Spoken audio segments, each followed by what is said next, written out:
Bonjour peuple de Dieu, bonsoir, ça dépend de l'ère à laquelle vous nous suivez en ce moment. Je suis très content de pouvoir vous retrouver en ce moment de fête. Je profite de l'occasion pour pouvoir vous souhaiter de meilleurs vœux, que le Seigneur vous accorde de bonnes choses. Au nom de Jésus-Christ, que vous accorde tout ce que vous avez dû chercher durant toute l'année, mais que vous n'avez pas pu obtenir, que par sa grâce, que par son amour, par sa miséricorde et par sa souveraineté qu'il vous accorde dans le nom puissant de Jésus-Christ. Si je suis là, c'est pour vous informer qu'il y a un événement qui se prépare. La question que plusieurs se poseront en ce moment, c'est de savoir quel est cet événement qui se prépare au fait.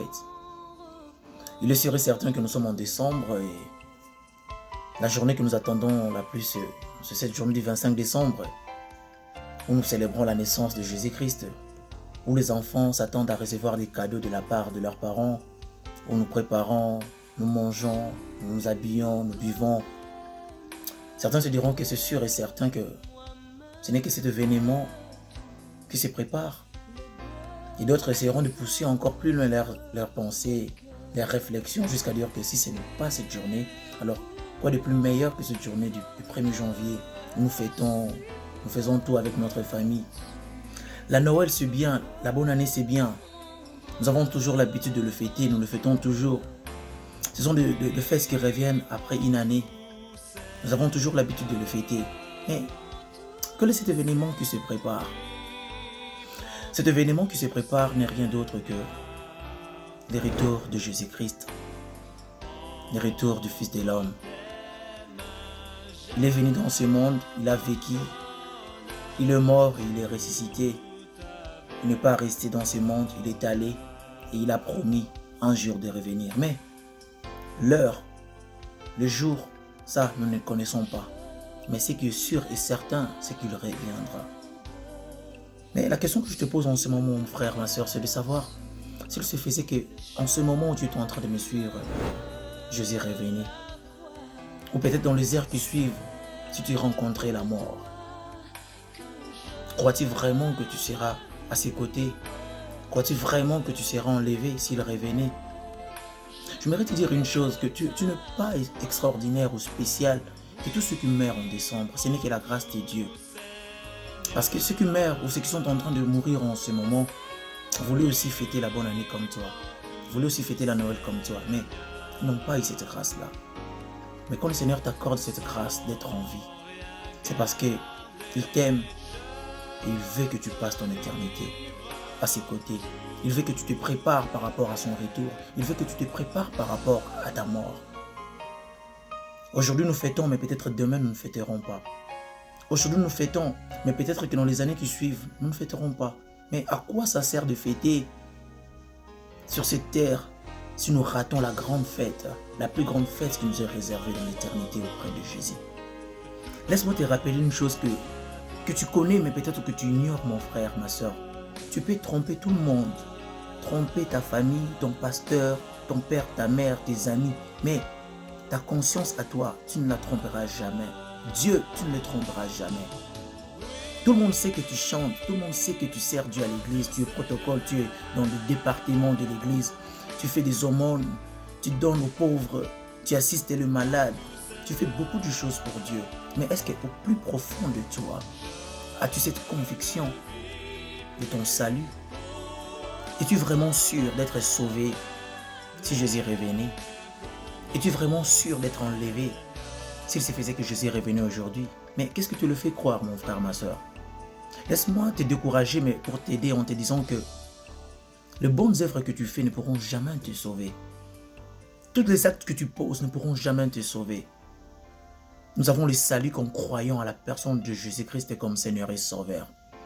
Tout ce que nous faisons dans ce monde, les œuvres, les actes que nous posons, ne sont que le résultat d'une foi authentique à la personne de Jésus-Christ.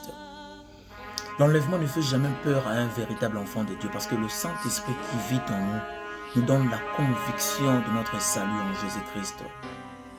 Un véritable enfant de Dieu ne craint jamais la mort, ne craint jamais le retour du Christ parce qu'il sait qu'il reviendra pour lui.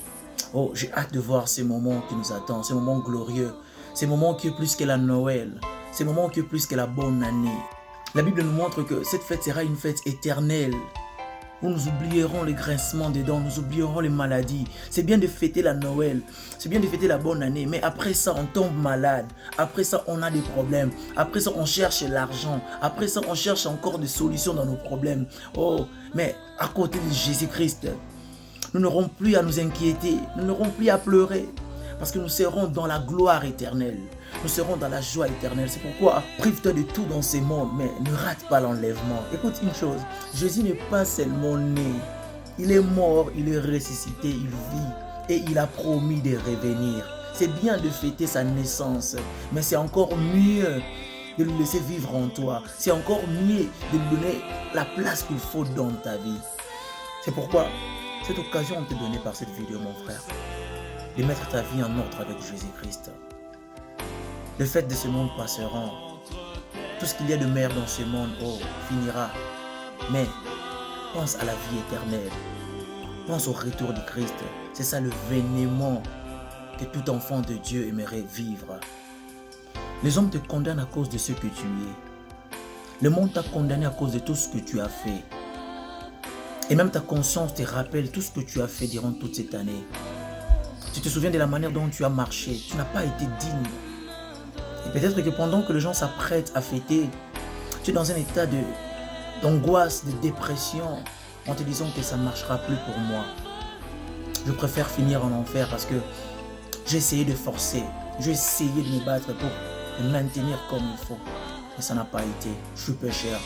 Non, mon frère, je viens t'annoncer que l'œuvre de la croix n'a pas été un échec. Christ est bien mort pour des personnes comme toi.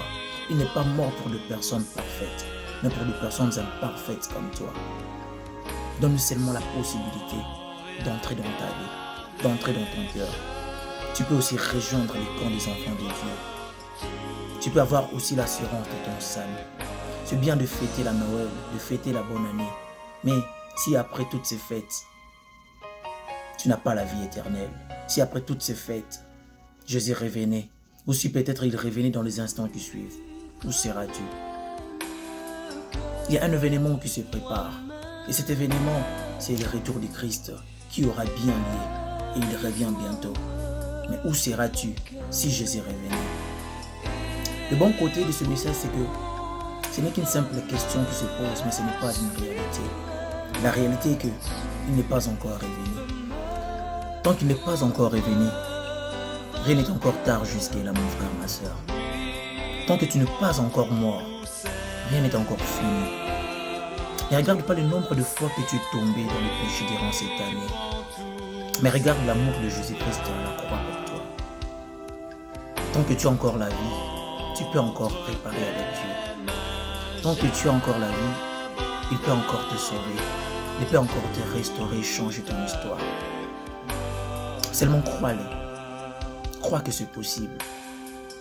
Par tes efforts, tu peux lutter, mais tu n'arriveras pas. Tu as besoin de son aide. Il veut entrer dans ta vie. Il veut te donner la conviction du salut. Il veut te donner l'assurance de ton salut.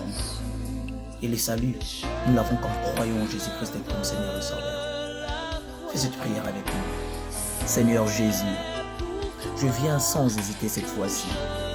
Tu m'as appelé depuis tous ces temps, mais je résistais à ton appel. Aujourd'hui c'est fait.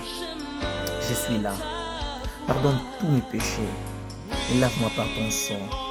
Dirige-moi, conduis-moi, sois mon Seigneur, mon Sauveur. Je vais t'appartenir jusqu'à la fin de mes jours. Je vais t'appartenir jusqu'à ce que tu reviennes. Merci de me pardonner. Merci de me sanctifier. Merci de me sauver. Au nom de Jésus-Christ. Amen.